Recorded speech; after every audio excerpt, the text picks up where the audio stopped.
ठाणे विधान परिषद निवडणूक बिनविरोध होणार आहे। महाविकास आघाडीचे उमेदवार अभिजित पवार यांनी अर्ज मागे घेतलाय। महाविकास आघाडीच्या उमेदवारांना माघार घेतल्यानं रवींद्र फाटक आता बिनविरोध निवडून येणार आहे। आपले प्रतिनिधी निकेश शार्दूल आपल्यासोबत फोन लाईन वरून जोडले गेलेले आहेत। निकेश यांच्याकडून अधिकचे तपशील घेऊया। निकेश, काय नेमकं घडलंय? अभिजित पवारांनी अर्ज मागे घेतलेला आहे, कुणाची राजकीय खेळी आहे यशस्वी ठरलेली दिसते? विक्रांत, जर आपण पाहिलं तर ठाणे महापालिकेच्या निवडणुकीमध्ये बिनविरोध पॅटर्न जो आहे तो मोठ्या प्रमाणात पाहायला मिळालेला होता। तशाच प्रकारचा पॅटर्न आता विधान परिषदेच्या निवडणुकीत देखील पाहायला मिळतोय। खरं तर ठाणे पालघर विधान परिषदेच्या जागेसाठी भाजप आग्रही होता, त्यामुळे ही जागा नेमकी कोणाला मिळणार ह्याची चर्चा जी आहे ती जोरदार सुरू होती। कारण भाजपचं संख्याबळ या ठिकाणी मोठ्या प्रमाणात होतं, त्यामुळे कुठेतरी बहुजन विकास आघाडीला शिंदेची शिवसेना सोबत घेणार का, त्यांच्या पक्षातला कुणाला उमेदवार देणार का, अशा उलटसुलट चर्चा ज्या आहेत त्या सुरू होत्या। आणि ज्या वेळेला अर्ज भरायची वेळ होती त्यावेळेला रवींद्र फाटक यांचं नेमकं नावाची घोषणा झाली आणि त्यांना उमेदवारी देण्यात आली।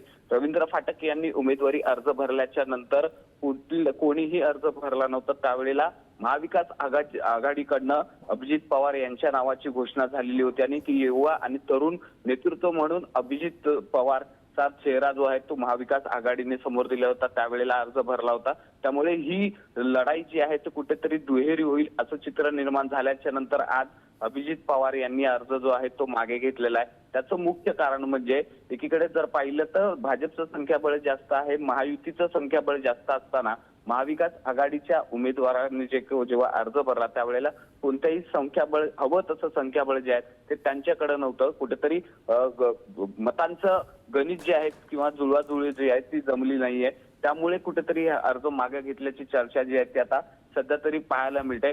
यावर अभिजित पवार यांची जर प्रतिक्रिया पाहिली तर मी माझ्या वैयक्तिक कारणामुळे मी माझा उमेदवारी अर्ज जो आहे तो मागे घेतला असल्याचं जे आहे ते अभिजित पवार यांनी सांगण्यात आलेलं आहे।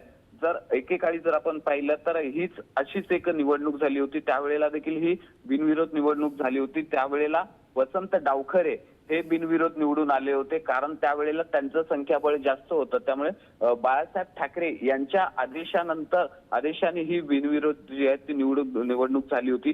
तशाच प्रकारची निवडणूक जी आहे ती आता पुन्हा एकदा ठाणे विधान परिषदेमध्ये झालेली पाहायला मिळते। विक्रांत, धन्यवाद निकेश, तुम्ही दिलेल्या सगळ्या माहितीसाठी, केलेल्या विश्लेषणासाठी।